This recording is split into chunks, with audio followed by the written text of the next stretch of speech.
let's talk a bit about the global environment. We've seen a very sharp decline in the Dow futures overnight, though this morning Asian markets seem to be holding quite afloat, pretty flat for most of Asia. Michael Every of Rabobank joins us on the phone line from Hong Kong.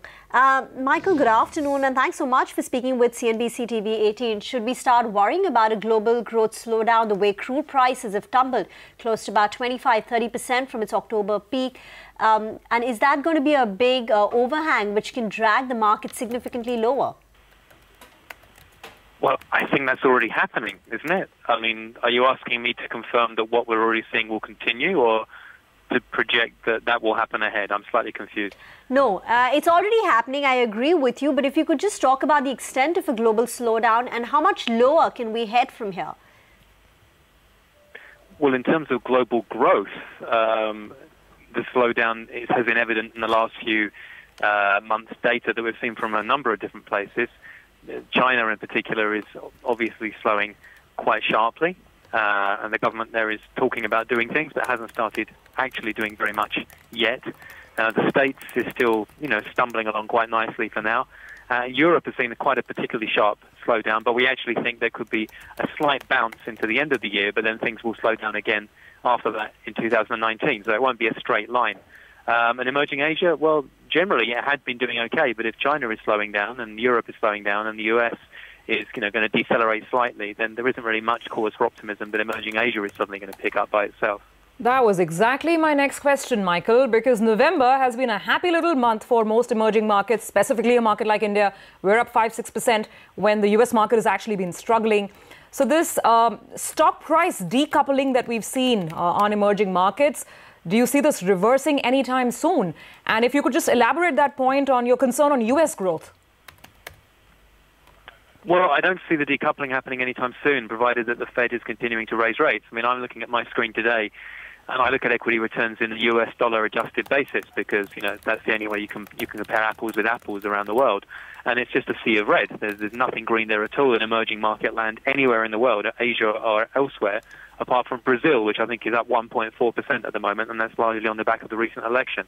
So it's been an absolute bloodbath in dollar terms for emerging market equities, and it's not going to get any better until we see the Fed take a back pedal. The problem is, of course, and herein lies the rub, as Shakespeare famously said, that if you see the Fed step back and suddenly everyone says, well, that's great, fantastic, now let's pile back into emerging market equities again, they're only going to do that when they've made a mistake. Anyone who thinks the Fed are just going to stand pat and hold off and not continue to raise rates because everything's perfect and therefore they're going to stop doesn't understand what the Fed usually does, which is usually to go shooting over that cliff by overshooting. And if we see that happen again, then the Fed will only be stopping when it's too late for the US economy, and that again is pretty negative for emerging markets. Okay, where does India stand in all this? Well, I mean, I don't want to talk specifically to the equity market. I think India itself has some strengths and some weaknesses. I mean, the weaknesses I'm sure you'd be better placed than me to discuss at great length. One of the strengths India has, in a way, is that it's a relatively unglobalized economy. And the one thing that does impact you more than anything else isn't international trade. It actually isn't international market movements. It's the price of commodities. So, yes, celebrate the fact that oil is cheaper. Celebrate the fact that other commodity prices are going down. And try and rely on internal consumption, which is a message I've been banging on about for several years on this station and others in India, that look to yourself rather than others in terms of growth drivers. All right, Michael, let's see how some of these factors play out. And indeed, if we do get the growth slowdown that you're speaking of in the US and, of course, in China, as you're pointing out. Thanks for your time today. That's a quick global view on the fundamentals. Now let's talk technicals, because this is the second day of the fall. The question is this just a little bit of a pause in the rally that this market was already in the midst of? Jay Bala of Cash the Chaos is now joining in. Jay, so the bulls will be kind of wondering, I mean, this whole global sell-off has come through, though Asian markets have still held up and, even we're off our lows. What's your take on the Nifty now? Yeah, I'm anticipating a very sharp pullback for the Nifty, but I sense that the lows we made in October could hold, and we are probably pulling in for a deep higher low. So it could be somewhere in the region of 10,330 to 10,200 odds.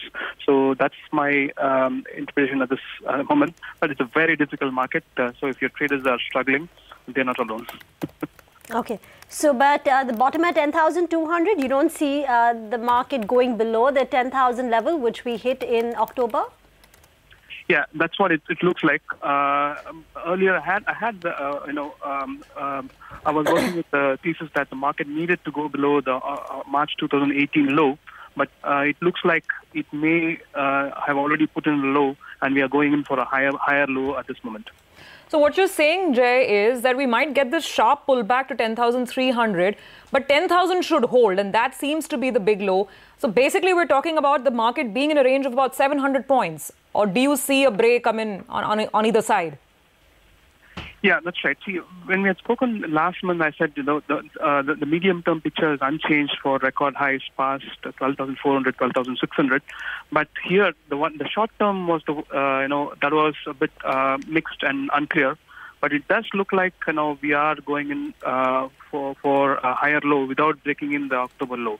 So probably so it will be a bit scary when it goes there. But you need to hold your nerves and keep your shopping list ready and pull the interesting ones. Okay, so what does your shopping list include if indeed we see that correction? Yeah, Dr. Reddy's has registered an important price action today, and it looks like it's going to drag the rest of the sector with it. I'm positive on the pharma space from a medium-term perspective. I've been positive on it since June, and the recent correction that we saw in the last couple of months, it looks like it's over. Although there's still 26.17 that needs to be taken out on Dr. Reddy's. Once that is done, it's all clear signal, and it's a green flag for the pharma space. So watch out for it closely. The entire sector will move very sharply. Quick final question from my side, Jay. If this market is going to head at least 300, 350 points lower on the Nifty, then what stocks on the index look most vulnerable to you? Or let's say, what would be your sort of shorting candidates if you were to think short? For instance, there's this big recovery on a stock like Maruti that we've seen on Aisha. Auto has moved back up. Whether that looks vulnerable. I mean, Bharti Airtel out of nowhere, that's the best performer of this month. What would you sort of look at as the key vulnerable spots in the market? Definitely, it's still the financials, which is still the sore spot. Something like an S Bank, it looks like it's going to sink below 160. So watch out for it. Be careful with financials and autos. Not all of them are looking strong. Even it looks like Maruti is going to pull back somewhere just above the October low, in sync with the index. So that's the thesis I'm working with for the auto sector. But the strongest within the auto space still remains TVS Motors and Ashok Leyland for me. Jay, in particular, it's the IT stocks which have taken a tumble today. Technically, how are they looking? Yeah, IT stocks are coming to a very important support, and you're probably going to see rupee stabilize around current levels, and we're going to see some sort of release rally come in for Brent.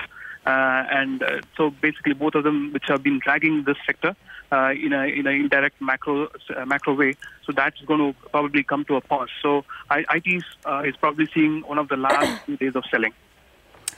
Okay, last few days of selling on IT. Let's see if the sector rotation gets the interest back on that side. Thanks, Jay, for giving us a quick tech check on this market which is range bound, at least as of now, on the major indices. You've still got about a 1% drop on the Sensex.